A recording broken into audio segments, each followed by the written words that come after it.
मतलब जोश दिला के वो आपस में लड़े तो प्रोग्राम हिट हो जाता है, ये हो जाता है। ये वाली सारी चीज़ें आजकल बहुत मीडिया के अंदर भी चल रही है। तो कहते हैं कि हम बाउंडेड होते हैं, जैसे हमें 5 लाख या 10 लाख मिल गया तो हम किसी और चैनल पे नहीं जा सकते। कौन है, क्या है, उससे मुझे सवाल क्या करने हैं, उसकी स्टडी हो तो उसके बाद उसके साथ बैठेंगे तो उसको भी मजा आएगा प्रोग्राम के अंदर। तो वो थीम उसको पता होनी चाहिए। बोलेगा ऐसे कि ऐसा लगेगा दुनिया फतह करके आ रहा है, लेकिन जब उसका बैकग्राउंड देखते हैं तो ऐसा नहीं है। मैं तो हमेशा ये कहता आया हूँ कि हमारी रात जो सोए तो वो दुरूदों के साथ सोते हुए हों, जब हम सुबह उठे तो दुरूद के साथ उठे। तो लोग तो इतना इसको हाईलाइट करते हैं मीडिया पे, इतना पैसा और ये इस पे फिर क्या सदा करते हैं। 2 या 3 गलतियां करता है तो आप उसकी 3 गलतियों की तरफ ना देखो, उसके साथ जो काम किए उसको भी तो अप्रिशिएट करो, उसको भी तो सारा। आपका चेहरा अगर आपको लोग जानते होंगे तो शायद आपसे लोग मिल लेंगे, मेरा चेहरा जानते होंगे तो मुझसे मिल लेंगे। तो मैंने ये नोट किए कि जो लोग जिसको नहीं जानते तो उसको वो देखते भी नहीं है। कोई ऐसी चीज नहीं कि ज़हन के अंदर ये खाका है कि मैं कोई बहुत बड़ा हूँ, ये छोटा हूँ। बस मैं कहता हूँ कि यार हमसे कोई सीख ले या हम किसी से सीख ले, ये बहुत बड़ी चीज है।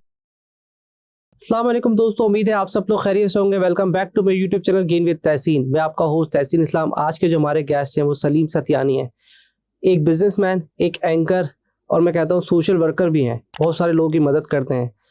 इनके जो अच्छी चीज़ मुझे लगी, एक तो ये मुझे काफ़ी कनेक्टेड रखते हैं हुजूर सल्लल्लाहु अलैहि वसल्लम से। इन्होंने 3 हमें मैसेज दिए कि एक तो प्रोग्राम से पहले दुरूद शरीफ पढ़ना है, तो मैं आपसे रिक्वेस्ट करता हूँ कि आप एक दफ़ा दुरूद शरीफ ज़रूर पढ़ना है। इनसे हम क्या सीखने जा रहे हैं। एंकर भी है, बिजनेसमैन भी है। एंकर में हमने अगर जाना है तो हमें क्या क्या चीज़ें सीखनी है, बिजनेसमैन है तो क्या करना है, 2 चीज़ें क्यों लेके चल रहे हैं। क्या एंकर में इतना पैसा नहीं है कि इनको बिजनेस भी चलाना पड़ रहा है। कुछ लोग कामयाब हो रहे हैं तो क्यों हो रहे हैं, कुछ लोग नाकाम हो रहे हैं तो क्यों हो रहे हैं। चले आइए इनसे मिलते हैं। अस्सलाम वालेकुम सलीम भाई, कैसे हैं आप? वालेकुम अस्सलाम, अल्हम्दुलिल्लाह, अल्लाह का एहसान है। सर पहले तो बहुत बहुत शुक्रिया आपका आने का। माशाल्लाह से मैंने आपको देखा है, मीडिया से भी ताल्लुक़ है, एक बड़े आपकी मैं ऑफिस भी विज़िट किया था, सैनिटरी का बड़ा अच्छा बिजनेस है आपका माशाल्लाह से। तो मैं जानना चाहता हूँ आपकी जर्नी, क्योंकि जिनके इतने एक्सपीरियंस हो तो सबसे पहले तो मैं उनकी कोशिश करूँ तो जर्नी मिल जाए, ताकि हमें कुछ पता चले कि ज़िंदगी में उन्होंने क्या क्या चीज़ें की हैं, क्या क्या नुकसानात उठाए हैं और क्या क्या अचीवमेंट किए हैं। तो पहले आप मुझे थोड़ा सा अपनी जर्नी के बारे में बताएं। सबसे पहले तो ये कि अल्हम्दुलिल्लाह मेरा ताल्लुक बेसिकली मीरपुर ख़ास से है। और मीरपुर ख़ास के अंदर जब हम पढ़ते थे तो ज़्यादातर स्काउट्स की तरफ ज़्यादा हमारा रुझान था। और फिर इसके बाद बड़े नशे व फराज देखे, बेस्ट यानी कंपेयरिंग शोबा था मेरा, और उसके अंदर होस्टिंग भी करता रहता था। फिर हमारे जुलूसों के अंदर कैंप लगते थे, उसके अंदर मैं कंपेयरिंग होस्टिंग करता रहता था। फिर इसी तरीके से मैं इस फील्ड के अंदर आगे आता गया। और मीरपुर ख़ास के अंदर मेरा ख्याल है कि जब भी हमारे आशूरा के दिनों में कैंप लगते थे, उसके अंदर हमारा कैंप के अंदर अनाउंसमेंट मेरी होती थी, और उसके अंदर मैं अल्हम्दुलिल्लाह बेस्ट अनाउंसर मीरपुर ख़ास कम से कम 10-12 दफ़ा जो है ना पूरे मीरपुर ख़ास के हवाले से रहा हूँ। और फिर इसके बाद मैं कराची के अंदर आ गया, फिर कराची में अपनी एजुकेशन भी जारी की। और फिर इसके बाद यहाँ भी इसी तरीके से क्या कहते हैं, मैं ऑल पाकिस्तान मेमन फेडरेशन से ज्वाइन हुआ, और वहाँ जो है क्या कहते हैं होस्टिंग के हवाले से जितने भी प्रोग्राम्स होते थे ऑल पाकिस्तान मेमन फेडरेशन के, तकरीबन वहाँ मैं होस्टिंग करता रहता था, कंपेयरिंग करता रहता। फिर शायद ही कोई ऐसी जगह ना हो कि जहाँ प्रोग्राम ना का, आर्ट्स कौंसल इसमें हर जगहों के ऊपर प्रोग्राम किए, और अल्लाह के फजल करम से एजुकेशन के बड़े प्रोग्राम किए, जिसके अंदर जैसे आज की शाम, बच्चों के नाम, इस टाइप के प्रोग्राम बहुत हुए प्राइमरी लेवल पे, सेकेंडरी लेवल पे। और उसके अंदर जो है मुझे 2 मरतबा गोल्ड मेडलिस्ट भी रहा हूँ इसी होस्टिंग के हवाले से सब जगह। ये माशाल्लाह से आपने, लेकिन आपने ये नहीं बताया कि एजुकेशन कहाँ से हासिल की। वहीं मीरपुर ख़ास से? हाँ, मीरपुर ख़ास से। फिर इसके बाद इसी तरह एजुकेशन मीरपुर ख़ास से करते रहे। यहाँ से कराची में कैसे आ गए फिर आप? कराची के असल में ये मेरा शौक था जो उसके अंदर ये चीज़ आपने 2 चीज़ें कवर नहीं की, मैं एक साथ बता दूं क्योंकि क्यूरियोसिटी है। एक तो आपका सैनिटरी का बिजनेस मैंने देखा है, बहुत बड़ा माशाल्लाह से। फिर एक वो दोनों डाइवर्सिफाइड है बिल्कुल अलग, क्योंकि वो एक काम छोड़ के, वो तो बड़ा डेडिकेटेड काम होता है, वहाँ से निकल के फिर आप मीडिया जाते हैं, कैसे मैनेज कर रहे हैं? ऐसा था कि मैं स्टार्ट के अंदर जब इस फील्ड में आया तो मैं फिर ट्रैवल एजेंसी लाइन के अंदर था, फिर वहाँ मैं जीएम रहा। फिर उसके बाद फिर छोटे भाइयों का भी यही कारोबार था सैनिटरी का, तो फिर उनको भी सिखाता रहा और इस काम के साथ जुड़ता रहा। फिर थोड़ा सा इसमें ब्रेक ऐसा आ गया कि मैं फिर all Pakistan Memon federation social कामों के अंदर भी लगा, जिसके अंदर हमारे जो काम होते थे ख़ासतौर पर मेमन बरादरी के या किसी के भी, कि किसी की भी मदद करना, किसी के भी सोशल काम करना, तो उससे हम जुड़े रहे। और अल्लाह ताला ने बहुत सारे ऐसे काम कराए जिसके अंदर अगर कोई किसी का ऑपरेशन होता है, किसी का वो होता है 2 लाख रुपए का बिल होता है, तो हम जाके उससे 50,000 करा देते थे। तो इस तरह के सोशल काम करते रहे। फिर उसके बाद हमारा एक जो मेमनों का एक चैनल बना, मेमन न्यूज़ के नाम से, इस तरह उसके अंदर भी प्रोग्राम किया। फिर ये हमारा हक टीवी स्टार्ट हुआ था 2005 के अंदर ना। जी। तो वहाँ फिर मैं गया था, और वहाँ जो है हमारे हनीफ गैलेक्सी साहब थे, उन्होंने मुझे वहाँ मौका दिया। ये महमूदुल हसन अशरफी साहब, ये सारे जितने भी सनाफ़ा थे वो सब उधर आते थे, निसार उजागर साहब, ये वो। और पहला हक टीवी के ऊपर पहला लाइव प्रोग्राम करने का एजाज़ अल्लाह के फजल से मुझे मिला। फिर मैं हक टाइम के नाम से प्रोग्राम करता था, मैं मुफ्ती मसूद के साथ, वो भी करता रहा। और फिर इसी तरीके से ये सिलसिला चलता रहा। फिर हक टीवी जो है 92 में कन्वर्ट हो गया, वो फिर लाहौर चला गया। फिर वहाँ थोड़ा सा ब्रेक आया। फिर मैं मेमन न्यूज़, मेमन टीवी के अंदर, फिर इसके बाद एक इल्म टीवी था, फिर वहाँ ज्वाइन किया। तो उसके बाद अभी जो है मैं वीनस HD सेटेलाइट चैनल है जो, उस पर ज्वाइन किया हुआ। अब वीनस HD के साथ एक और भी हमारा चैनल बड़ा एक और है, वीनस इंटरटेनमेंट के साथ, वहाँ भी मैं जुड़ गया हूँ। तो वीनस HD के ऊपर मैं कब तक के नाम से प्रोग्राम कर रहा हूँ, जो हर संडे रात को जो 9 से 10 होता है। और एक अभी नया मैंने प्रोग्राम शुरू किया फ़ख्र पाकिस्तान के नाम से, जो सैटरडे को शुरू होता है 4 से 5, जिसके अंदर पाकिस्तान के अंदर जिसने तमगा इम्तियाज़ है, ऐसे लोग जिसने इंडिविजुअली कोई इज्तिमाई काम किया, वो हमारे उस प्रोग्राम की जीनत बनते। फिर आपने एक और कहा कि आपका ये दोनों का शोबा बिल्कुल अलग अलग कैसे, तो ये भाइयों का भी काम था। फिर इसके बाद मैं अपने बच्चों को भी इस काम की तरफ लेकर आता गया, क्योंकि जब तक पेट के अंदर रोटी के हवाले से, क्योंकि वो शौक इतना ज़्यादा वो नहीं देता था। मेरे यही सवाल है कि वो पैसे नहीं देता था, तो जो आपने इधर लगाया है। फिर इस तरफ जो है कि घर को भी चलाना था, सब कुछ चलाना था। फिर मैंने एक डिसाइड किया कि हफ्ते के अंदर एक प्रोग्राम करो, जितना अफोर्ड कर सकता है आदमी। हालांकि मुझे बहुत ऑफर आई कि भाई आप न्यूज़ पे भी आ जाओ हफ्ते, क्योंकि आपको पता है कि मीडिया की फील्ड में ऐसा है कि 3-3 महीने 4-4 महीने तक सैलरियाँ बहुत स्टॉप होती है। तो बहरहाल फिर मैं अपनी सैनिटरी लाइन के अंदर आया। तो मेरी सैनिटरी मार्केट है गुलबार की, जो एशिया की बड़ी मार्केटों में, शौक हमारा सोशल था। वहाँ इलेक्शन के अंदर खड़ा हुआ, वहाँ जीत गया जनरल सेक्रेटरी के हैसियत से, तो वो काम भी कर रहे हैं सोशल हवाले से। और फिर इसी फील्ड के अंदर अब जुड़ते रहे। अब हमने पूरी कराची के अंदर एक डिस्ट्रीब्यूशन ली हुई, सरामिक्स जो है, कमोड, बेसन, WC, डेल के नाम से, वो पूरे कराची के अंदर हम जो है सप्लाई कर रहे हैं उसको माल को। फिर एक और हमने सैनिटरी, एक तो ये वेयर कहलाता है जो सरामिक्स होता है, एक सैनिटरी फिटिंग होती है, उसके अंदर हमने एक रूमान सैनिटरी वेयर, जिस तरह फैसल, मास्टर, इस तरह के ब्रांड है, इस तरह रूमान को भी हम जो है कराची की डिस्ट्रीब्यूशन में आ रहे हैं, और उसका भी एक बड़ा नाम है। तो अल्लाह के फजल से इस तरह अपने बच्चों के साथ मिलकर ये काम करो। तो टाइम को डिवाइड किया हुआ, क्या कहते हैं, अब इसी तरीके से बच्चे कह रहे हैं कि अब थोड़ा सा आप इजी होके और ज़्यादा अच्छे तरीके से काम करो, तो अब इस फील्ड में और मज़े से काम करेंगे। बेसिकली पीछे बैठ के जो है वो, जो इसके अंदर जो काम करने के अंदर एक शौक़ था, और उसी शौक़ के हवाले से आगे बढ़ते गए। लेकिन हमें कोई अच्छा उस्ताद नहीं मिला, हमें कोई इतना अच्छा सिखाने वाला नहीं मिला। लेकिन जैसे जितना जिस तरीके से भी हो के अपने आप को मेंटेन कर करके अपने आप को हाईलाइट किया। लेकिन अल्लाह का एहसान है कि अब जिसके साथ भी प्रोग्राम करके निकलते तो वो कहता कि आप बड़ा अच्छा प्रोग्राम करते, बड़े अच्छे तरीके से लेके चलते। तो ये बस आदमी चलते चलते सीख ही जाता है ना, गाते गाते रवैया बन जाता है। मैंने देखा आपकी बड़ी प्रिपरेशन होती है, जैसे मेरी तो कोई प्रिपरेशन नहीं है। मैं तो आया, आपको बैठाया और क्वेश्चंस कर दी, कोई मैं ज़्यादा डिस्कशंस नहीं, लेकिन आपने बकायदा प्रॉपर डॉक्यूमेंटेशंस की हुई थी, हर चीज़ लिखी हुई थी, फिर उसको कम्युनिकेट कर रहे थे। और बहुत मुझे लगता है ज़्यादा मेहनत करते हैं। लेकिन आपको ये मेरे बात समझ में, मेंटोर आप किस में कहते हैं? सैनिटरी वाली साइड में मेंटोर कह रहे थे या मीडिया वाली साइड में मेंटोर कह रहे थे कि आपको कोई सिखाने वाला नहीं मिला? मैं इसलिए सवाल कर रहा हूँ कि हर एक को होता है ना। देखिए, इसके अंदर भी आपको पता है कि मीडिया वाली लाइन तो बहुत ही टिपिकल है, क्योंकि इसके अंदर कोई भी किसी को आगे जाना नहीं देता, वो टांग खींचता वही होता है ना। वो आपको बज़ाहिर इस मीडिया वाली फील्ड के अंदर आपको अक्सर ऐसे नज़र आएंगे कि वो आपके लिए तो जैसे जान देने वाले ना, लेकिन बैग के अंदर आपको काटने वाले होते हैं। वो कहीं भी किसी जगह पे भी किसी सीट को भी जो है वो करते कि जहाँ गैप मिला वो फ़ौरन फील हो जाती है ना। अगर सेट के सामने वो उससे अच्छा करने वाला होगा तो बोलेगा यार इसको काट के इसको कर दो ना। तो इस फील्ड में काट बहुत है। इस फील्ड के अंदर जो है क्या कहते हैं, मेंथोर के हवाले से बात करें, मुझे बहुत अच्छा मेंथोर नहीं मिला, लेकिन ये कि मैं भी किसी को देख देख के सीखता रहता हूँ वो अपनी गलती है। और मैं कहता हूँ कि मेरा दोस्त वही है जो मुझे मेरी खामी बताए ना। अगर मैं ये कहूँगा नहीं यार बहुत अच्छा प्रोग्राम है, लेकिन मैं अपने प्रोग्राम के बाद जो है ना, अब तो खैर इतना टाइम ही नहीं मिलता कि मैं अपने प्रोग्राम को मुसलसल देखूँ, लेकिन इतना करता हूँ कि जैसे कोई प्रोग्राम के अंदर मेरी गलती कहाँ पे, मैं कहाँ कमज़ोर हूँ। अभी भी मुझे कुछ स्टार्टिंग और एंडिंग के अंदर जो है थोड़ा सा कम अपने आप को महसूस करता हूँ, लेकिन बेहतर ये है कि बहुत अच्छा इम्प्रूव कर लिया, क्योंकि 400 से 500 प्रोग्राम अल्हम्दुलिल्लाह कर चुका हूँ इस लाइन के अंदर। तो और ज़्यादातर मैंने लाइव प्रोग्राम किए, तो लाइफ के अंदर और मज़ा आता है मुझे प्रोग्राम करने के अंदर। जबकि लोग कहते हैं कि यार लाइफ बड़ा मुश्किल होता है, इसमें बड़ा प्रॉब्लम होती है, लेकिन मुझे जो है ना लाइफ में और ज़्यादा अच्छा होता है कि एक ही जो होता है। जैसे मैंने कल वो होस्टिंग की थी, मैंने कहा ये बहुत अच्छा था, जो हुआ एक ही दफ़ा में। अभी यहाँ पर भी मैंने आपके सामने भी इंट्रोडक्शन नहीं दिया ना, मुझे 6 दफ़ा मुझसे इंट्रोडक्शन नहीं लेगा, बोलेगा नहीं इस पे ये बात भी बोले वाला।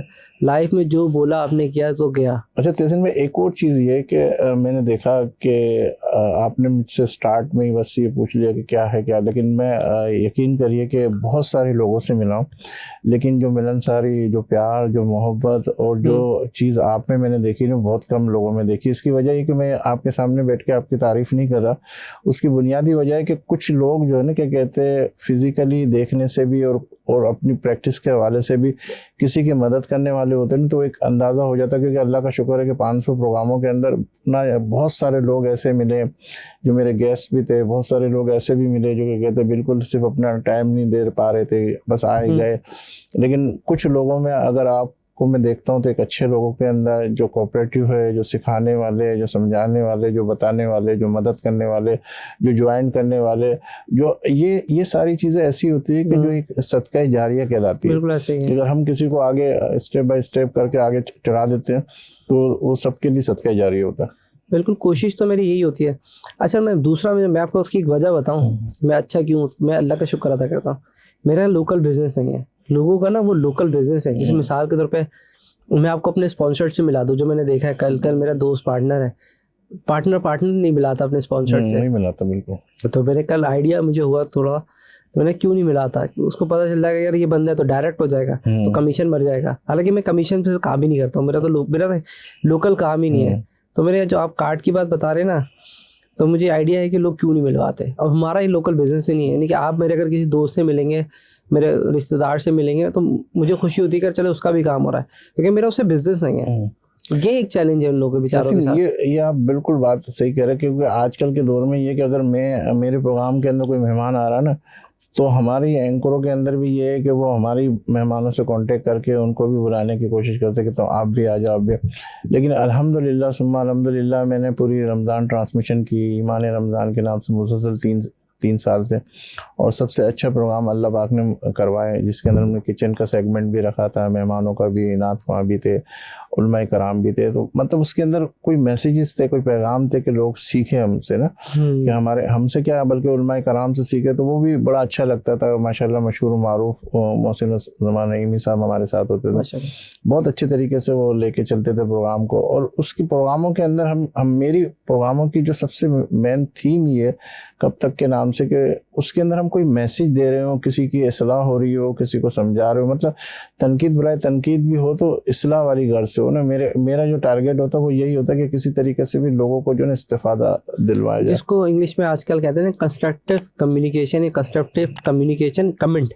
यानी कि आपने उसको ये नहीं बोला कि यार ये अच्छा नहीं है, आपने बताया यार ये चीज़ अच्छी नहीं थी, इसको इम्प्रूव करके यहाँ से इम्प्रूव कर सकते हैं। मैं कहता हूँ एक आदमी 10 काम करता है और 10 काम के अंदर अगर 2 या 3 गलतियां करता है तो आप उसकी 3 गलतियों की तरफ ना देखो, उसके साथ जो काम किए उसको भी तो अप्रिशिएट करो, उसको भी तो सराहो, तो आदमी वो कहेगा ना। मतलब हम तो आजकल के दौर में सियासत को भी देख लो, सियासत के अंदर अभी आप देख रहे हो कि ये बारिशें हो रही है, इसके अंदर रोड खराब हो गए, हर चीज़ बस हम उसी टारगेट को लेके चल रहे, ऐसा हो गया, डूब गया हो। लेकिन कुछ जगहों को उन्होंने बहुत अच्छे तरीके से भी मेंटेन किया, भाई उसको भी तो तारीफ करो, ताकि उनको थोड़ा काम करने का जज्बा भी हो। लेकिन आदमी सुन सुन के पक जाता है कि यार मैं नहीं ये भी क्या वो भी क्या, बोला अब ये जो कर रहा हूँ ना ये भी नहीं करूँगा, अब जाओ, इग्नोर करना शुरू कर देता, बोलता यार इनका काम ही बोलना है। तो अगर राइट जगह पे भी क्रिटिसिज्म किया है तो वो फिर उसको इग्नोर करना शुरू कर देता है, यार इसकी तो आदत है, क्योंकि वो बोले ही जा रहे हैं तो चाहे सही।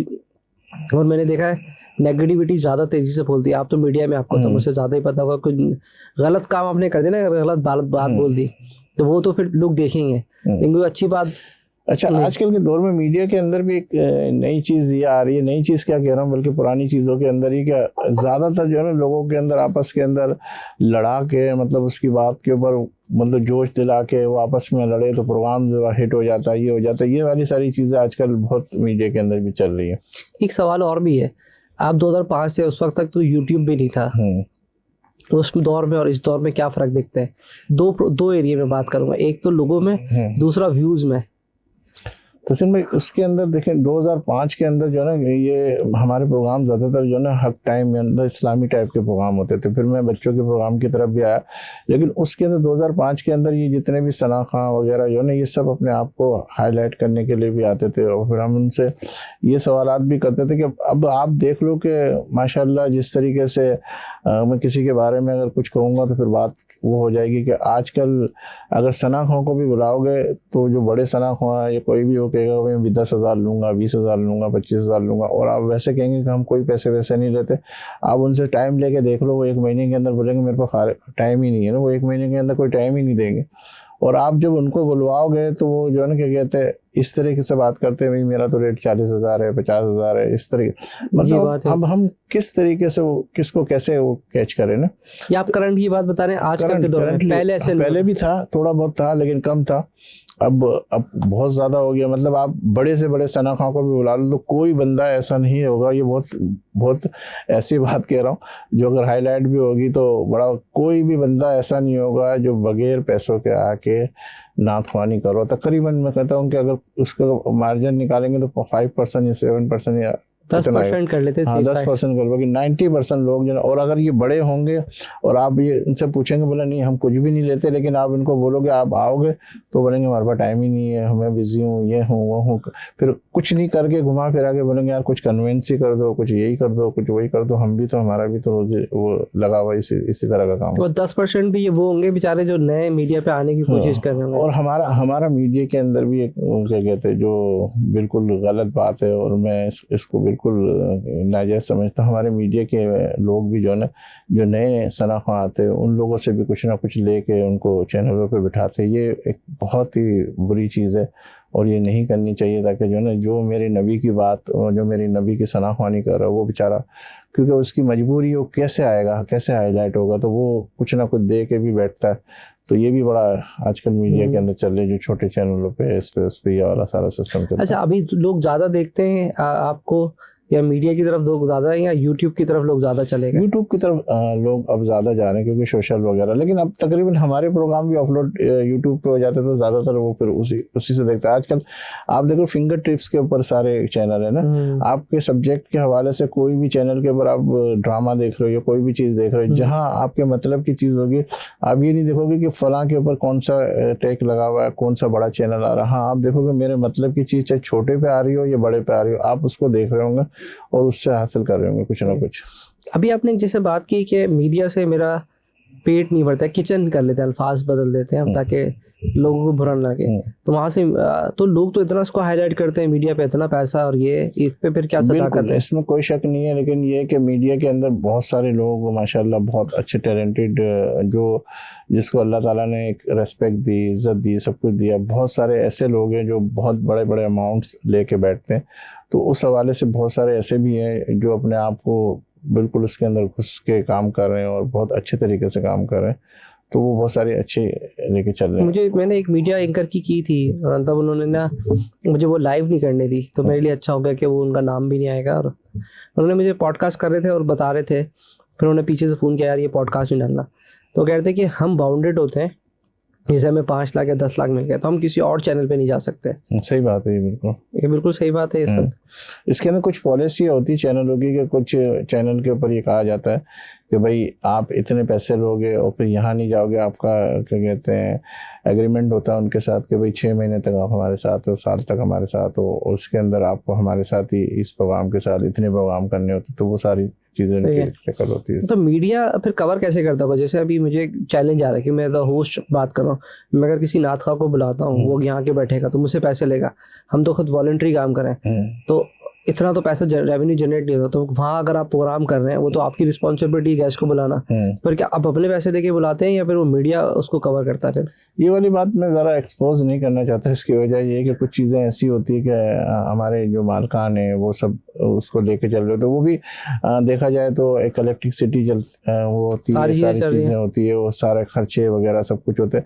मेरी कोशिश ये होती है कि मैं जितना भी हो सके अपने इंडिविजुअल बेस के ऊपर जितने भी अच्छे लोगों को बुला के उनसे जो कुछ सिखवा सकें और वो कर सके। और मैंने देखा रेफरेंस मार्केटिंग पे, रेफरेंस पे सारा काम चल रहा होता है ये। तो एक दोस्ती के हवाले से सब आ भी जाते हैं, सारी चीज़ें भी करते हैं। हम चाहते कि अगर महीने में 4 प्रोग्राम भी कर रहे हैं या 8 भी कर रहे हैं तो किसी को कुछ दे दे। और मेरे जहन में एक खाका यही जन्म देता है कि मैं अगर अपनी सैनिटरी मार्केट के अंदर भी गया तो शुरू के अंदर ऐसा था कि मैं वहाँ के इलेक्शन लड़ रहा था, तो मुझे जो क्या कहते हैं, लोगों ने कहा कि आप लड़ो उसमें एक सदर की हैसियत से, जनरल सेक्रेटरी की हैसियत से। तो मैंने कहा टाइम मेरे पास है ही नहीं, कुछ भी मैं काम तो कर ही नहीं सकता। तो उन्होंने कहा नहीं यार, आपका नाम भी होगा, आप इस फील्ड के अंदर भी। तो फिर मैंने अल्लाह से दुआ करके जब उनके साथ बैठा तो मैंने कहा भाई मैं 10% काम करूँगा जिसकी मुझे पकड़ है ना अल्लाह के पास, बाकी मैं जो है 90% करनी हूँ। अगर आप सब कर सकते तो वो करें। तो उन्होंने कहा आप 10% में ही आ जाओ। लेकिन अब हो उलट गया, 90% मुझे करना पड़ता, 10% वो लोग करते हैं। लेकिन ये कि अल्लाह का शुक्र है कि अल्लाह ने एक रेस्पेक्ट बना के रखी हुई। तो फिर हम ये कहते थे कि हमारी मार्केट अगर डेवलप होगी, अच्छा बनेगी, इसके अंदर अच्छी चीज़ें आएंगी, तो वो हमारी जो जगह है वो हमारे रोज़ी की जगह है, तो हमारे लिए वो सदका जारिया सबके लिए फ़ायदा होगा। तो इसी तरह चैनल के भी मैं इसी तरह आता हूँ कि मैं भी 4 प्रोग्राम या 8 प्रोग्राम मेरे 2 घंटे एक दिन के अंदर या 3 घंटे आने जाने में खर्च होते। तो अगर मैं अगर 1 या 2 दिन कैलकुलेट करूँ पूरे उसके अंदर महीने के अंदर, तो 2 दिन मैं समझ लेता हूँ, 2 या 3 दिन मेरे निकल गए। अब 3 दिन के अंदर अगर मैंने किसी का भला हो गया, किसी के साथ अच्छी नेकी हो गई। मेरे पास ऐसे लोग भी आते जो NGOs के हैं ये।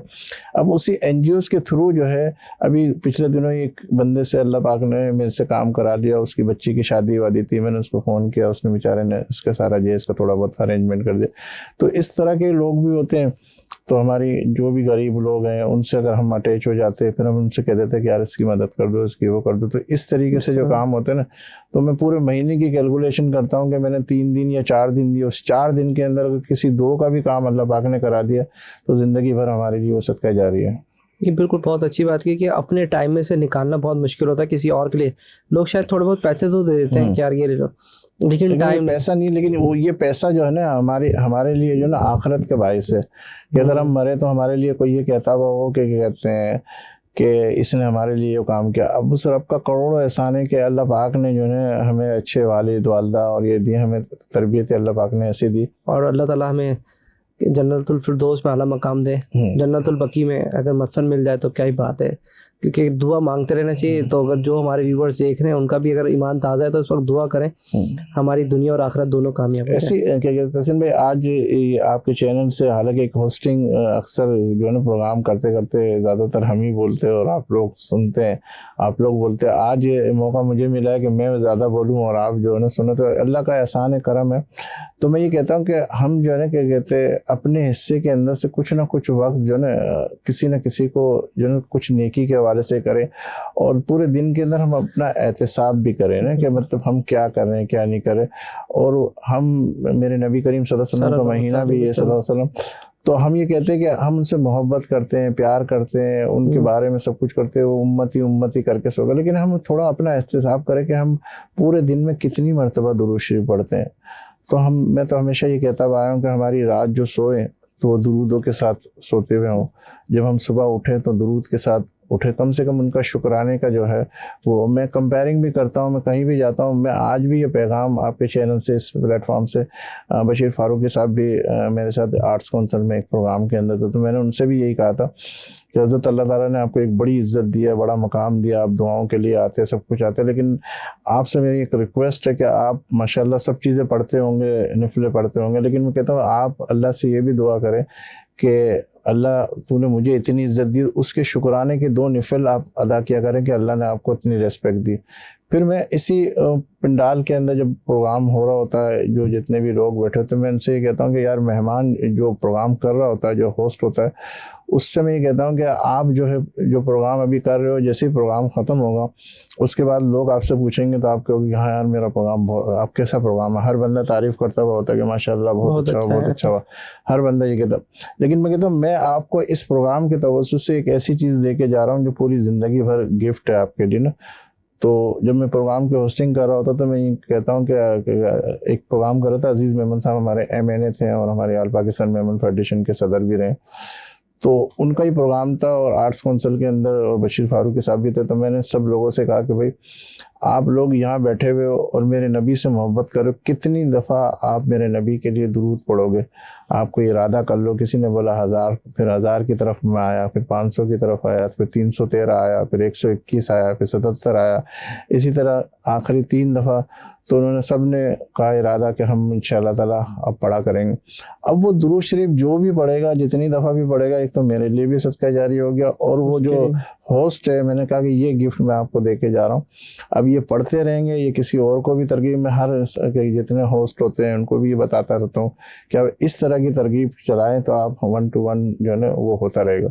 और इसी तरह तहसीन भाई एक और भी चीज़ है कि एजुकेशन से भी थोड़ा सा ताल्लुक़ है, और माशाल्लाह आपके तो बहुत सारे लोग जो ना एजुकेशन लिस्ट आते रहते हैं आपके पास भी। तो मैं इनसे ये कहता हूँ कि भाई आप इनसे एक वादा करो, अगर कोई किसी को आप पढ़ा रहे हो कि भाई मैं स्कॉलरशिप दे दूंगा या मैं पढ़ा दूंगा, उससे भी एक वादा करें कि भाई आपको मैं ये फ़ीस माफ़ करवा रहा हूँ, या आपको मैं ये चीज़ कर रहा हूँ, या आपके साथ ये नेकी कर रहा हूँ, या कोई भी ऐसी नेकी जिसको आप कर रहे हो, उसको ये कहेंगे कि भाई आपने जो इस तरह की नेकी करे, आइंदा जो है ना किसी एक को आपको तैयार करना है कि अगर मैंने आपके लिए फ़ायदा पहुंचाया तो आप भी किसी एक को फ़ायदा करोगे, और उस एक को फिर बोलना है कि आप भी फ़ायदा करोगे। इसी तरह की ये चैन बनती चली जाएगी ना, तो हमारे यहाँ पे जो गुर्बत वाले और ये सारी चीज़ें, कम से कम हम कुछ ना 5%, 2%, 1% तो कुछ ना कुछ लोगों की मदद के हवाले से इस तरह के काम करेंगे तो बहुत अच्छी बात। बहुत अच्छी बात की कि एक तो अपने गेम मैं भी सोच रहा था आपसे कि इस तरह का भी हम कुछ ना कुछ ऐड करें कि भाई अब अपने दुरूद शरीफ की नियत करें, और प्रोग्राम शुरू होने से पहले सब लोग एक दफ़ा दुरूद शरीफ पढ़ लें। तो हमारी तो पॉडकास्ट है, हमें तो मीडिया की पाबंदी नहीं है, तो हम इसको भी कोशिश करेंगे कि इस तरह से ऐड कर लें कि भाई जब प्रोग्राम शुरू होने से पहले एक दफ़ा पढ़ लें, 2 और एक दफ़ा शुरू में पढ़ लें, एक दफ़ा बीच में पढ़ लें, एक दफ़ा आखिरी में पढ़ लें। चलो अल्लाह के फजल व करम से मेरी इस बातों से आपने भी कुछ सीखा, और मैंने भी ये सीखा कि अब जो मैं इस तरीके से चीज़ नहीं करता था, तो कम से कम मैं भी इसी तरह का आगाज़ करके और मज़ीद अपने आप को कर सकते हैं। इसका हम कोई पैटर्न बना लेंगे कि भाई हम हुज़ूर सल्लल्लाहु अलैहि वसल्लम के दुरूद शरीफ से आगाज़ करते हैं, पहले खुद 1 मिनट के लिए पॉज कर लिया, सल्लल्लाहु अलैहि वसल्लम पढ़ा, छोटे से बीच में भाई ब्रेक पे जा रहे हैं तो एक दफ़ा दुरूद शरीफ पढ़ लीजिए, तो हमने भी पढ़ लिया, उसने भी पढ़ लिया, प्रोग्राम के अख्ताम पे भी हम एक दुरूद शरीफ पढ़ लेते हैं, क्योंकि हमारा तो है एजुकेशन बेस, हम तो एंटरटेनमेंट कर ही नहीं रहे कि हम कोई नाच कर रहे हैं, गाना कर रहे हैं, कुछ ऐसा ही नहीं, हमारा तो होता भी नहीं है ऐसा कोई सिलसिला। तो ये भी एक ऐसा, ये एक आइडिया हमारे पास एक अच्छा, कहते हैं जब 2 एक जैसे बैठते हैं तो कुछ ना कुछ नया आइडिया नहीं, ये तो फिर हमारे लिए सबके लिए सदका जारी है। और हम कोशिश ये करेंगे कि इसको आज से इम्प्लीमेंट करेंगे। एक बीच वाला तो हो गया, स्टार्टिंग करेंगे वो मैं वहाँ बोल दूंगा, एक एंड में भी हम इंशाल्लाह करेंगे इंशाल्लाह। सबसे ज़्यादा मज़ा किस में आता है? सैनिटरी के काम में मज़ा आता है, एजुकेशन पे बच्चों को पढ़ाने में मज़ा आता है, या मीडिया साइड पे? सबसे बड़ी चीज़ जो मैंने अपने इस फील्ड के अंदर सीखी है ना, आज आपसे वो शेयर कर लूँ कि हमारा जो काम है बेसिकली जो ना सैनिटरी का काम है, जो कमोड, बेसन, WC वगैरह ना, और उसके अंदर ऐसा होता है कि हमारे यहाँ पे डोमेस्टिक भी माल होता है, मतलब एक तो ए क्वालिटी का माल होता है, और इसके अंदर थोड़ा सा अगर कोई निशान हो जाता है तो वो डोमेस्टिक में चला जाता है, और उसके रेट 10% या 40% या 30% माइनस हो जाते हैं ना। और यहाँ चीटिंग बहुत है ना, तो मुझे किसी ने बोला था कि हमारे सैनिटरी के काम के अंदर कि यार इसके अंदर अगर आप थोड़ा सा भी, एक कंटेनर भी आता है उसके अंदर 100 पीस 150 पीस अगर हम ये भी डाल दे तो ये भी एडजस्ट हो सकता है आपको, और सेम इसके अंदर आपको 30% 40% और बच जाएगा, तो ये पैसे 1 लाख 1.5 लाख रुपए ज़्यादा इम्प्रूव। तो मैंने किसी से बोला कि यार देखो बात सारी ये है कि अगर 1 मन दूध के अंदर अगर 3-4 पेशाब के कतरे डाल दिए जाए, उस बंदे को जो पिलाने वाला, जो जिसको पिलाया जा रहा है उसको तो पता ही नहीं है, लेकिन जो पिला रहा है उसको पता है, तो वो उसके लिए हराम है। तो मैंने अपने बच्चों को भी ये सिखाया हुआ है कि कभी भी कोई भी चीज़ जो ना गलत करके नहीं बेचनी, जो फॉल्ट है, जो ए है वो ए करके ही बेचना है, जो बी है बी करके बेचना है, इस तरीके से बेचना। हाँ, हमें तकलीफ ज़रूर होती है, उस तकलीफ़ के अंदर ये है कि क्योंकि आजकल बेईमानी वो है। और एक और भी चीज़ मैंने अपनी शॉप पे, मैंने अपने वेयर हाउस पे, मैंने अपने क्या कहते हैं जो हमारा शोरूम है उस पर भी लगाया हुआ बाकायदा कि अल्हम्दुलिल्लाह, क्या कहते हैं, इस तरह लगाया हुआ है कि अल्हम्दुलिल्लाह सुन्नत रसूल के मुताबिक ख़रीदा हुआ माल वापस और तब्दील किया जा सकता है। और जब भी मैं सुबह आता हूँ सबसे पहले यही पूछता हूँ कि माल वापस आया कोई, तो मुझे खुद खुशी होती है। और मैं कहता जो माल वापस लेके आया उसको चाय भी पिलाओ, उसका शुक्र भी अदा करो कि वो मेरे नबी की सुन्नत पूरी कर रहा है ना। तो स्टार्ट में बड़ी तकलीफ आई, लेकिन अल्लाह का ये एहसान है कि जब भी माल वापस आता है एक खुशी के साथ हम अपना माल वापस लेते हैं और उसको बोलते हैं कि यार तेरी मेहरबानी कि तू वापस आया हमारे पास माल लेके। हमारी प्रैक्टिस क्या है, एक घंटा, 1.5 घंटा, 2 घंटे माइनस होंगे ना, लेकिन लोग ये इस चीज़ को बिल्कुल कहते नहीं, वापस नहीं होगा, ये नहीं होगा, वो नहीं होगा। तो इस प्लेटफॉर्म से मैं ये कह रहा हूँ कि मेरे नबी की अगर सुन्नत पूरी करोगे, माल वापस लेना, तो उसके बाद आप देखो उसके फ़ायदे भी कितना, इसके अंदर बरकत भी कितनी होगी।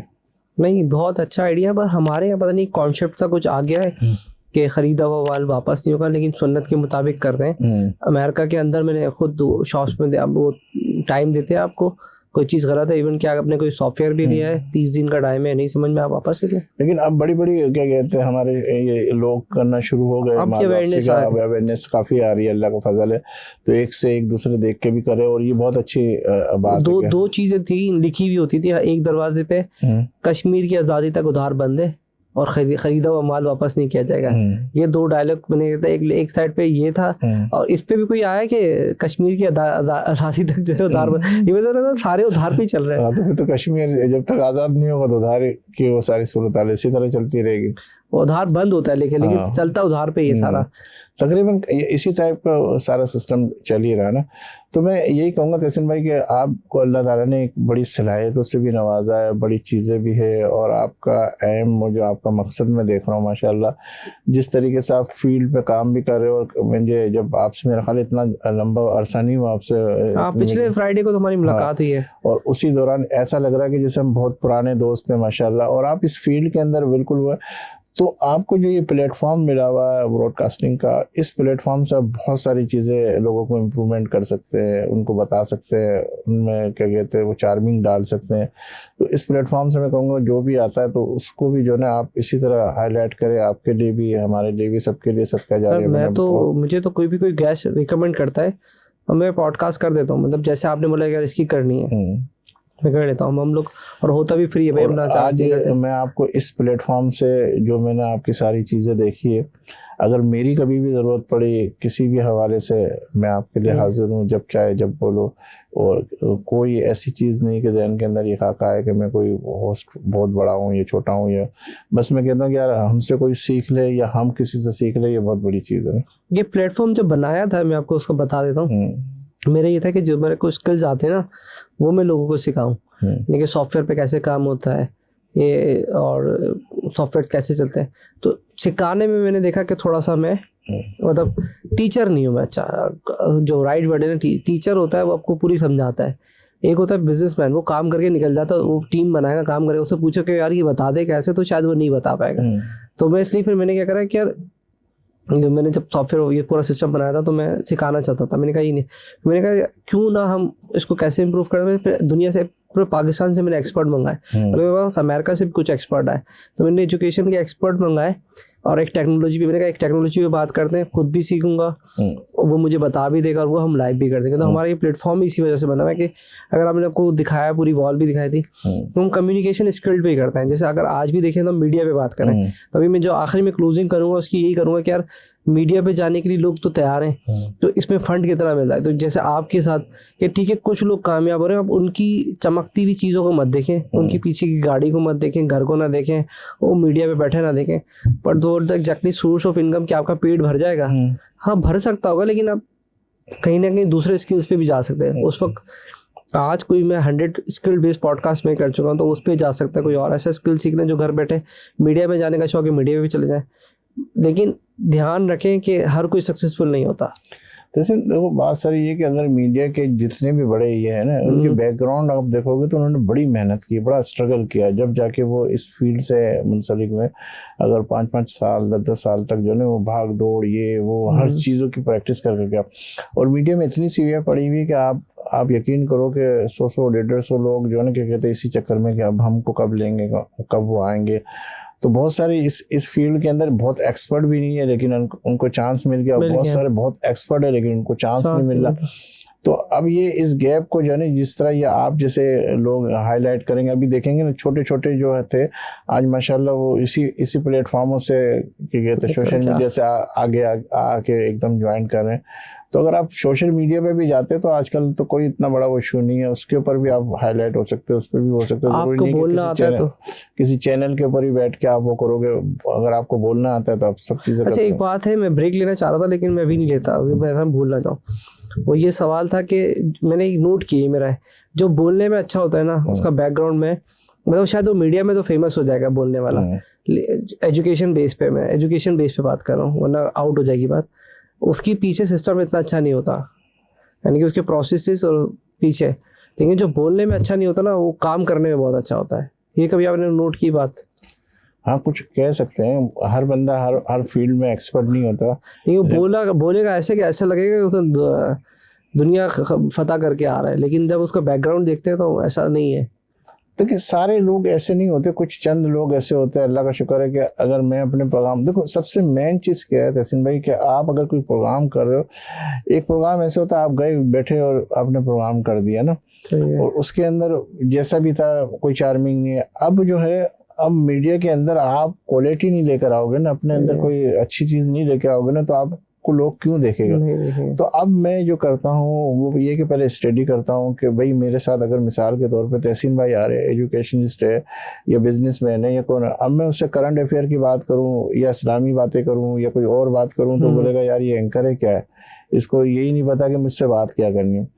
तो पहले उसके बारे में देखे कि वो बंदा कौन है, क्या है, उससे मुझे सवाल क्या करने हैं, उसकी स्टडी हो, तो उसके बाद उसके साथ बैठेंगे तो उसको भी मज़ा आएगा प्रोग्राम के अंदर। तो वो थीम उसको पता होनी चाहिए कि यार मुझे जो 45 मिनट का प्रोग्राम करना है या 40 मिनट का करना है, तो मुझे उससे सवालात क्या करने हैं और मुझे उसको किस दायरे के अंदर रखना है ना। मुझे आउट नहीं करना कि इधर का इधर सवाल जा रहा है, उधर का इधर सवाल जा रहा है, यहाँ का उस पर ही 40 मिनट 50 मिनट बात करनी तो उस पर बात करें। अगर वो इधर उधर की बातें करेगा तो उससे जो है ना, क्या कहते हैं, उसके प्रोग्राम का भी मज़ा नहीं आएगा और लोग वो भी कहेगा कि यार मुझे बुलाया था, सिर्फ वक्त ऐसे ही खामखा पास किया और उसके बाद वो होगा। लेकिन अल्लाह का ये एहसान है, करोड़ों एहसान है कि कोई भी प्रोग्राम मेरे साथ करके उठता है तो वो ये कहता है कि यार आपके साथ प्रोग्राम करने का मज़ा भी आया और आप उसी थीम के ऊपर। तो मैं उससे पहले भी ये कह लेता हूँ कि यार हम इसी थीम के ऊपर काम करेंगे। मतलब ये नहीं उसको डिक्टेशन पहले भी दे देता हूँ कि यार इससे ये जवाब, ये सवाल पूछूंगा, मैं आपसे ये पूछूंगा। कभी कभी तो मेरे बड़े तलख सवालात भी चलते थे, कभी कभी ऐसे होते थे कि बिल्कुल उसी के हवाले से। मेरी एक बहुत ही अच्छी चीज़ जो मुझे मेरे डॉक्टर साहब हैं जो अमेरिका के अंदर है, जो बहुत बड़े मेंटोर भी है मेरे और सिखाते सब चीज़ें, स्पीकर भी हैं, उन्होंने मुझे सिखाई। वो कहते कि यार आपका अंदाज़ जो है ना बहुत अच्छा है कि आप बहुत लाइटली एंड मतलब बहुत शोर शराबे वाले अंदाज में नहीं जाते और अच्छे तरीके से जाते हो। और दूसरा एक और चीज़ ये करते हो कि सामने वाले को थोड़ा सा मौका देते हो बात करने का ना। तो एक एंकर जो है ना, आप देखोगे अक्सर एंकर जो है ना वो सामने वाले की बात काट देते हैं फ़ौरन ना, वो उसी की तरफ। और फिर हम जो करते हैं, अगर 2 मेहमान है या 3 मेहमान है, तो उसकी कैलकुलेशन करके अगर वो 45 मिनट का तो 15-15 मिनट दें या 10-10 मिनट दें, तो उनको डिवाइड इस तरह करने के सवालात भी उसको और उसके बाद भी वो, और उसको स्टार्ट के अंदर जो है ना थोड़ा सा मैं मौका देता हूँ कि अपनी बात कंप्लीट कर ले, तो उसके बाद फिर ऐसे दूसरे सवालात होते हैं। अगर वो इस तरफ आगे पीछे जा रहा होता तो फिर उसको मैं रोक के उसी तरह उसको लेके चलता हूँ। कभी ऐसा हुआ? मेरे साथ तो ऐसा हो चुका है कि आपने उसकी स्टडी करी और वो कहता है कि नहीं मुझे इस पे मेरा ये इंट्रो ना दे, ये इंट्रो दे, ऐसा होता है? बहुत सारे दफा हुआ है ना, ये बड़ा मसला है। कि भाई लोग बड़े उस पे वो करते हैं कि भाई ये तारीफ करना, ये करना। ये क्या चक्कर है यार? ये चक्करों के अंदर जो है ना मैं बहुत कम इसको वो करता हूँ। मैं जो बहुत ज्यादा ये कहता है ना मेरे यूं करना, मैं उसको ज्यादा तारीफ भी नहीं करता, मैं उसको वैसी तरह लेकर। मैं आपको कल में होस्टिंग कर रहा था, तो एक ब्रिगेडियर साहब थे, नाम नहीं ले रहा मैं, उन्होंने इतना तंग करा, उनका असिस्टेंट ब्रिगेडियर साहब का नाम तारिक और इस तरह से कभी नाम नहीं निकलता है, तो इस तरह से उसने बोला कि पूरा आप नाम लेना। मैंने कहा ठीक है, वो तो भाई मैं डेफिनेटली लूँगा। फिर आप बताएं कि वो छोटे से गांव से है और वो यहाँ पहुँचा है, ये पूरा उन्होंने मुझे चार्ट दिया। अब जब एज एन एंकर पे बने, एज अ होस्ट गेस्ट, तो आप सिर्फ उसके हाइलाइट्स पकड़ते हो और फिर अपने अल्फाज में बोलते हैं, ऐसा ही है। आप ये नहीं बोलेंगे कि भाई तहसीन इस्लाम एक छोटे से गाँव से निकला और भाई तेरे नाम क्या कि वैसे ब्रिगेडियर लगा हुआ है, तो तुम छोटे गाँव से कैसे निकला? असल में होता है ऐसा तहसीन भाई कि हर बंदा जो है ना, आजकल तकरीबन हर बंदे की तो नहीं कहूँगा, बहुत सारे लोग ये कहते हैं कि भाई हमारा इंट्रोडक्शन ऐसा हो, हमारी तारीफ हो। और आजकल एंकरिंग के अंदर जो है ये चीज़ें बहुत आ गई है कि वो सामने वालों को, जैसे आप मेरे दोस्त हो या 3-4 हो, तो मैं फलां का इंट्रोडक्शन तो थोड़ा सा लाइट कराऊंगा, और मेरे दोस्त है मेरे उसका जो है ना बहुत हाई फाई कराऊंगा। फिर वो क्या करता है, जो हाई फाई कराने वाला वो अक्सर प्रोग्रामों में उसी बंदे को बुलाता है, यार मेरा ये इंट्रोडक्शन बहुत अच्छा करा था, मेरी ये तारीफ बहुत अच्छी करता। तो ये भी सारी चीज़ें आती है। तो ये एंकर को इसके अंदर कमाल हासिल होना चाहिए कि वो अगर 4 बंदों को लेके चल रहा है या 6 बंदों को लेके चल रहा है, तो उसकी कैलकुलेशन ऐसी हो कि बहुत ज़्यादा हाई, हर बंदों को अगर लेके चल रहा है तो एक लिमिट में 10% उसी को लेके चलेगा, यार उसको मुझे इतना रखना है, इतना रखना है, इतना। और जो चीफ गेस्ट है या प्रेजाइडिंग गेस्ट है या high protocol guest of honour है, तो उसको इस तरीके से डिवाइड करे कि जो है ना वो भी सारे के सारे कैलकुलेट करके सामने आ जाए। ये चीज़ें बहुत आई है मेरे सामने भी। अक्सर मैं ऑडियंस के अंदर अगर मैं प्रोग्राम कर रहा होता तो मैं भी सामने प्रोग्राम, अब उसके अंदर सामने 8 बंदों के नाम ले लिए और 4 बंदे रह गए, वो 4 बंदों के नाम नहीं लिए। वो फिर जब प्रोग्राम खत्म होता, हाँ भाई तुम तो उसको बहुत अच्छा रखते हो, हाँ हमको तो पूछते भी नहीं हो, ये वाली चीजें बहुत आती है, ये याद नहीं रहता। हाँ, तो अब कितने लोगों को कितने नामों को, तो फिर मैं ये कहता हूँ यार मेरे हर वो चेहरा जो है क्या कहते हैं मेरे लिए इज्जत के बाइस है। इस तरह जुमलों के अंदर घुमा के करना पड़ता है कि मैं अगर एक का भी नाम ले लूँ तो मेरे लिए वो होगा। लेकिन उस तरीके से जुमले लेकर आओगे तो फिर वो जाके थोड़ी सी, लेकिन उसके बावजूद भी आ जाते कि यार इसका नाम लेना ही है, इसका वो हमारे पास पर्ची आती रहती है कि ये आ गया, अब ये आ गया, ये आ गया, तो उसको बड़ा मुश्किल से कंट्रोल करना पड़ता है। और फिर हम जो है ना, जो इंतज़ामिया के लोग हैं ना, आज आपको एक और वो काम की चीज़ बताते हुए चले जाऊँ, जो होस्टिंग के अंदर आप भी माशाल्लाह आप कह रहे हैं कि मैंने बहुत प्रोग्राम के अंदर होस्टिंग की, आप ये बोलो कि भाई मेरा काम नहीं है, मुझे जो है ना क्या कहते हैं, आप मुझे जो नाम दोगे जैसे दोगे, आप इंतज़ामिया फलां से बात कर लो और वो मुझे नाम देगा, तो फिर वो आपको खुद ही बताएगा इसको ऐसे लेना, इसको ऐसे लेना, इसको ऐसे लेना। तो फिर आप अपने से ये सारा बवाल जो है ना उस तरफ इंतज़ामिया पे डाल के अपने आप को ईजी कर सकते हो। इस तरह कोई प्रोग्राम ऐसा आपको लगे कि ये मुझे बहुत पसंद आया, ये बंदा बहुत पसंद आया, प्रोग्राम बहुत अच्छा हुआ? प्रोग्राम तो बहुत किए अल्हम्दुलिल्लाह। एक प्रोग्राम हमने किया था मुफ्ती मौसूम ज़मान नईमी साहब के साथ, रमज़ान ट्रांसमिशन थी हमारी, और ईमान रमज़ान प्रोग्राम का नाम था। गुज़िश्ता मेरा ख्याल है कि पिछले साल की बात है या मुझे कुछ अच्छा याद नहीं आ रहा। उसके अंदर जो वालिद के हवाले से उन्होंने बात की थी ना, तो ऐसा लग रहा था कि जो मतलब उन्होंने बहुत प्यारी सी मेरे नबी की बात बताई थी। तो मतलब पूरा जो जितने भी लोग थे वो सब आंसू से रो रहे थे, और इस तरह का मंजर था कि बस कि जो कदर है, क्योंकि वालिद की अक्सर माँ माँ माँ के हवाले से तो बात की जाती है 3 हिस्सा, और बिल्कुल नो डाउट कि माँ के हवाला माँ से बढ़ के कोई भी चीज़ नहीं है, लेकिन वालिद को भी बहुत ज़्यादा लोग हाईलाइट नहीं करते थे। तो उन्होंने जो बात की तो बड़ा बहुत यानी नाइस प्रोग्राम हुआ था। और एक प्रोग्राम हमारा हुआ था क्या कहते हैं, अनीस सबा हमारे एक बहुत बड़े सना हुआ है, और माशाल्लाह वो मेरे साथ हक टीवी पे भी 2005 से प्रोग्राम कर रहे हैं, एक एंकर की हैसियत से भी प्रोग्राम कर रहे हैं, सना हुआ भी बहुत अच्छे। तो वो मेरे साथ प्रोग्राम कर रहे थे एक चैनल के ऊपर, और वो 1 या 2 दिन के बाद जो है उनकी रवानगी थी उम्रे के लिए, और उनका मदीने का सफ़र था। तो फिर वो जो नात पढ़ रहे थे तो ऐसा लग रहा था कि जैसे जो है ना हम खुद मदीने के अंदर है, मतलब पूरा वो समा ऐसा ईमान दिया था। तो उसमें मतलब कुछ प्रोग्राम ऐसे कि जो वाकई यादगार प्रोग्राम थे। अब वो इतने सारे प्रोग्राम है वो याद नहीं है कि कौन से ऐसे प्रोग्राम। किसी ऐसे बंदे का बताएं जिसका प्रोग्राम करना चाहते हो आप, ये मुझे चाहिए बस, अब कभी ख्वाहिश हुई हो? मैं तो चाहता हूँ कि कोई ऐसा बंदा, मतलब बहुत सारे लोगों की बहुत बड़ी ख्वाहिश होती है कि यार ये फला बंदा अगर मेरे प्रोग्राम में आ जाए। मेरे जहन के तो कोई ऐसा वो खाका है कि मैं कोई ऐसे गरीब या कोई ऐसा बंदा का प्रोग्राम करूं जिससे मुझे दिली सुकून हो कि यार इस बंदा ये जो बिल्कुल अंधेरे में था, मतलब डार्क था, मतलब उसको कोई पूछने वाला नहीं था, उसको अल्लाह पाक उठवा दे मेरे से और उससे कोई ऐसे नए काम ले ले। तो वो मेरी जहन के अंदर खाका के कोई ऐसा, मतलब बड़े बड़ों के साथ तो बहुत अल्लाह ताला ने प्रोग्राम भी करवा दिए, और हर बंदा चाहता है कि बड़ा बड़ा बड़ा, लेकिन मैं कहता हूँ छोटे से कोई ऐसा बंदा मिले जो मेरे साथ। व्यूज का भी तो गेम है ना, व्यूज नहीं आते। ये भी बात मैं असल में आपसे डिस्कस इसलिए कर रहा हूँ, थोड़ा शायद पॉडकास्ट थोड़ा सा 2-4 मिनट ऊपर आगे नीचे हो जाए। व्यूज भी इम्पोर्टेंट है, ये भी मसला है। और दूसरा एक चीज़ जो मैंने नोट की है, जैसे आपका चेहरा अगर आपको लोग जानते होंगे ना तो शायद आपसे लोग मिल लेंगे, मेरा चेहरा जानते होंगे तो मुझसे मिल लेंगे। तो मैंने ये नोट किए कि जो लोग जिसको नहीं जानते तो उसको वो देखते भी नहीं है, इग्नोर करते हैं। एक ऐसे शख्स के बारे में बता रहा हूँ, भी गुज़िश्ता दिनों पहले बात हुई थी, लेकिन मैं किसी का नाम लेके वो बंदा माशाल्लाह आज जो है पूरे पाकिस्तान के लिए फ़ख्र भी कह सकते हैं, बड़ा अच्छा नाम भी है।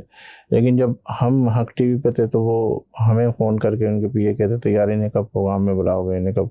लेकिन आज अल्लाह ने बड़ी इज़्ज़त दी। तो जब आदमी बहुत आगे चला जाता है ना तो फिर थोड़ा सा जहन के अंदर एक गरूर वाला अंदाज़ भी आ जाता है। खिदमत के काम तो करें, लेकिन उनका भी कसूर नहीं है, क्योंकि इतने लोगों को ट्रीट करना, इतने लोगों को जवाब देना, इतने लोगों को समझाना, कभी आदमी का मूड कैसा होता है, कभी कैसा होता है।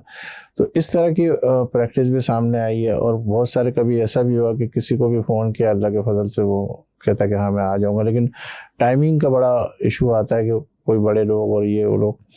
तो कोशिश ये होती है कि मैं अपने इंडिविजुअल तरीके से जो है ना इनको मदऊ करूँ। तो टाइमिंग जो है ना उनके पास टाइम नहीं होता, तो इस वजह से थोड़ा सा आगे पीछे होता है। नहीं, इंशाल्लाह हो जाएगा। कोई हमारे व्यूअर्स के हवाले से मैं ये कहूँगा कि आप जो कैसे कह रहे हैं ना कि व्यूअर्स, देखिए इसके अंदर सोशल मीडिया के अंदर और आप उसके अंदर व्यूअर्स को अगर देखोगे तो बहुत ज़्यादा तो ऐसे है कि वाकई जो डिज़र्व भी करते हैं और जो हकीकत भी है उसके व्यूअर्स तो नो डाउट बहुत होते हैं। और कुछ ऐसे डमी भी है जिसके अंदर लोग अपने डमी व्यूअर्स बना लेते हैं, ये कर लेते हैं।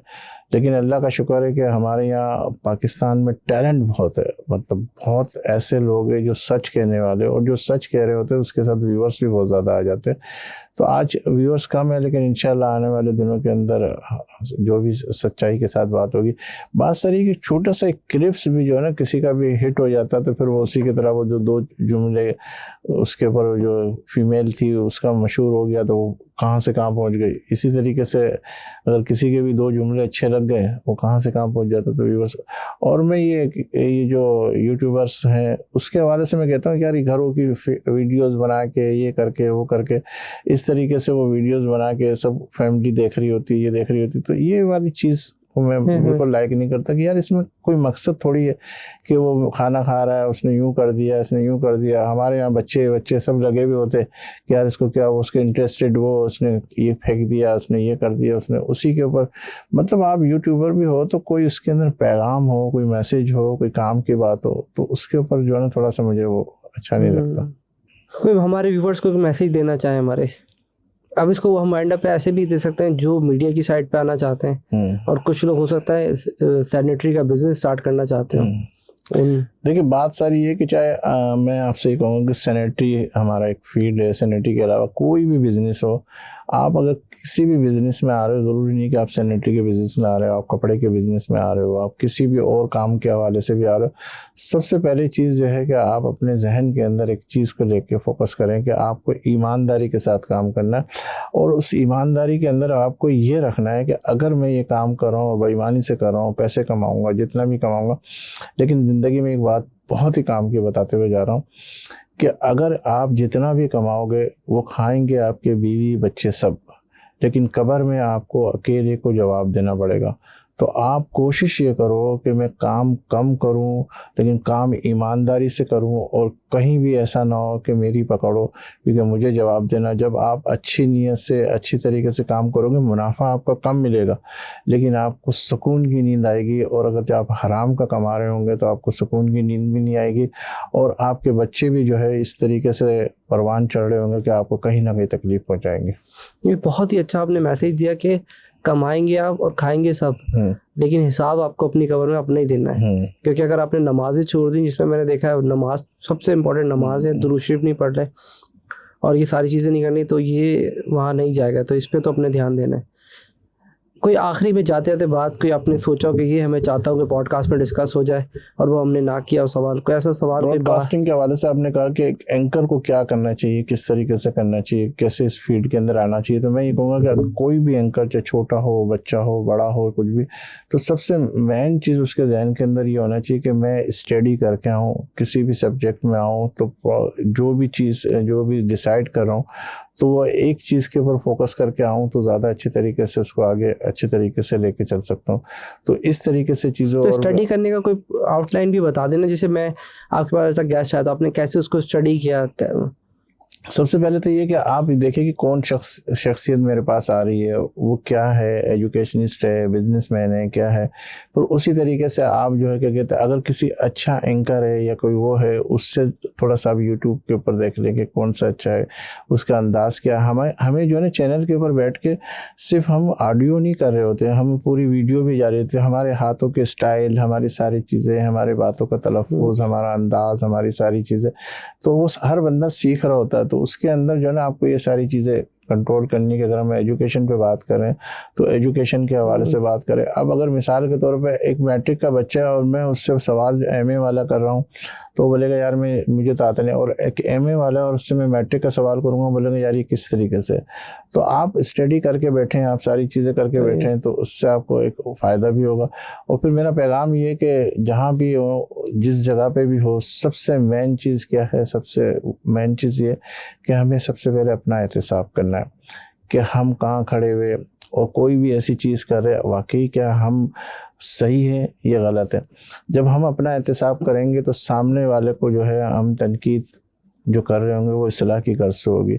और जब हम अपने आप को सही करेंगे तो फिर इंशाअल्लाह ताला फिर माशरा भी सही होता जाएगा। और जैसे कि हमने डिसाइड किया था कि हम दुरूद शरीफ पे इख्तिताम करेंगे, तो मैं कहता हूँ कि हम दुरूद शरीफ भी पढ़ लेते हैं, जो आज से अप्लाई हो जाना चाहिए इंशाअल्लाह। और बातें तो बहुत सारी हैं, लेकिन हमने टाइम इसलिए भी रखा है क्योंकि हमारी मतलब ले जाता है 1 घंटा 1.5 घंटा, लेकिन हम चाहते हैं कि नमाजें भी ना जाए, चीज़ें भी नहीं जाए, क्योंकि आखिरत में जाना है। तो इस प्रोग्राम को हम यही ख़त्म करते हैं। अब व्यूवर्स के कमेंट्स बताएंगे कि हमें दोबारा बुलाएंगे, कोई उनके दिमाग में कोई सवाल होगा तो वो बताएंगे, दोबारा बुलाना को तो हम दोबारा बुलाएंगे। पाकिस्तान के हवाले से भी हमेशा ये कहता है आया हूँ, कराची के हवाले से भी ये कहता हूँ, एक ही जुमले के अंदर इसको एंड करते हैं कि मैं मुतमईन हूँ अगरचे ख़राब है माहौल, मैं मुतमईन हूँ अगरचे ख़राब है माहौल, ख़ज़ा के बाद का मौसम बहार होता है। इंशाल्लाह इंशाल्लाह। Thank you so much Salim भाई, बहुत अच्छा लगा आपसे बात करके। फिलहाल अभी तक के लिए अल्लाह हाफ़िज़। जज़ाकल्लाह, बहुत शुक्रिया।